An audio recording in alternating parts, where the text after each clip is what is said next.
Bonjour mes enfants, heureuse de vous retrouver dans une nouvelle vidéo. Notre leçon est destinée aux élèves de la quatrième année de l'enseignement primaire. Unité didactique numéro 5. Aujourd'hui, nous allons faire une leçon du grammaire, le complément d'objet direct et le complément d'objet indirect. Sciences de application et transfert. Aujourd'hui, nous allons entraîner à retrouver le complément d'objet direct et le complément d'objet indirect.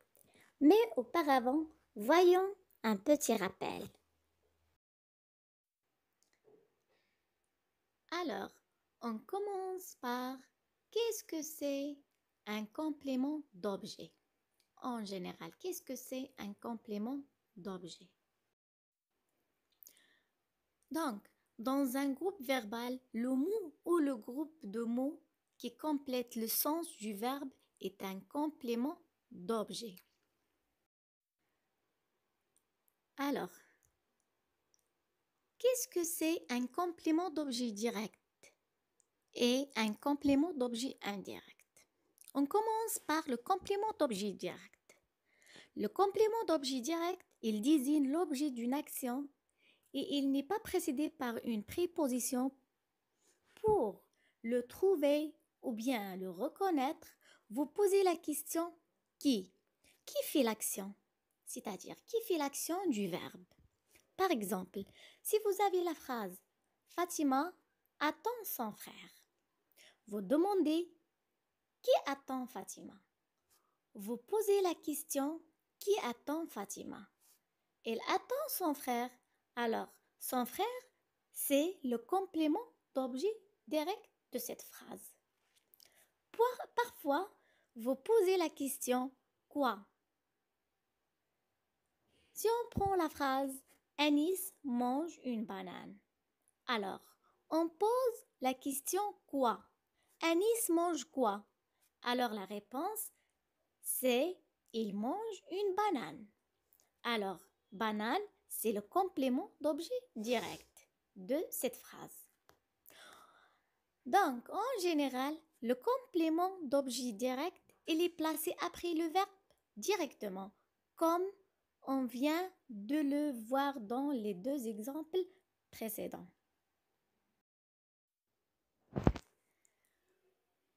On passe au complément d'objet indirect. Alors, qu'est-ce que c'est un complément d'objet indirect? Un complément d'objet indirect désigne lui aussi l'objet de l'action du verbe.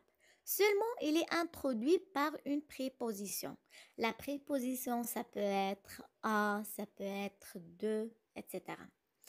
Mais l'objet de l'action n'est pas introduit directement comme le complément d'objet direct. Il est indirect, par exemple.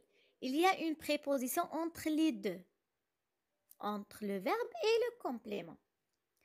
Pour trouver ou bien reconnaître le complément d'objet indirect, il faut aussi poser des différentes questions. Par exemple, on peut demander à qui si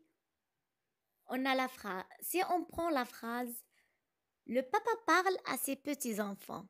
On dit à qui parle le papa? La réponse, c'est à ses petits-enfants. Donc, à ses petits-enfants, c'est l'objet de l'action introduite par une préposition à. C'est un complément d'objet indirect. Aussi, on peut poser la question à quoi? Si on prend la phrase Riham pense à ses études. Riham pense à quoi? La réponse à ses études. Donc, à ses études, c'est un complément d'objet indirect.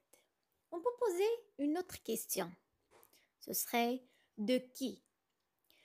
Sarah parle de son frère. Si on prend cette phrase, Sarah parle de son frère. La question c'est de qui parle Sarah? La réponse c'est de son frère. Donc, de son frère, c'est un complément d'objet indirect. Alors, comme pour le complément d'objet direct, Le complément d'objet indirect, aussi, en général, il est placé après le verbe. On passe maintenant aux exercices d'application.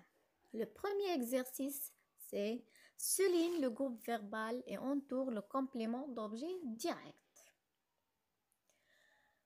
Ruqaya interroge le garde forestier. Ça, c'est la première phrase. La deuxième phrase, le garde explique les dangers. Vous parlez à vos parents. Le feu menace les habitants. Ils s'intéressent à leurs plantes. Allez-vous, faites l'exercice. Alors, voilà la correction. On va souligner le groupe verbal de ces phrases. Le groupe verbal de la première phrase, c'est interroge le garde forestier. Explique les dangers. Parlez à vos enfants. Menace les habitants. S'intéresse à leurs plantes. On passe maintenant à entourer ou bien à reconnaître un complément d'objet direct. La première phrase, Ruqaya interroge le garde forestier. Le complément d'objet direct, c'est le garde forestier. Phrase 2, le complément d'objet direct, c'est les dangers. Phrase 3, on n'a pas trouvé un complément d'objet direct. Phrase 4, le complément d'objet direct, c'est les habitants. Phrase 5, on n'a pas trouvé un complément d'objet direct. On passe à l'exercice 2. Dans les phrases suivantes, souligne les compléments d'objet indirects en bleu. Ce soir, je téléphonerai à ma grand-mère. Quand vous rencontrez vos amis, vous leur parlez. Ma tante se plaint de nos voisins. Adrien se moque de sa petite sœur. Pense bien à ton rendez-vous. Les musiciens obéissent aux gestes du chef d'orchestre. Allez, vous faites l'exercice. Voilà la correction de l'exercice 2.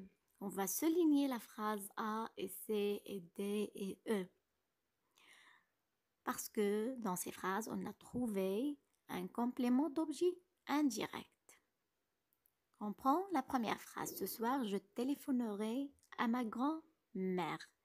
Ce soir, je téléphonerai à qui? La réponse est à ma grand-mère. À ma grand-mère, c'est un complément d'objet indirect. Allez-y mes enfants, essayez d'écrire ces deux exercices sur vos cahiers et en cas de problème, n'hésitez pas de réviser la première séance du complément d'objet direct et le complément d'objet indirect. Bon courage!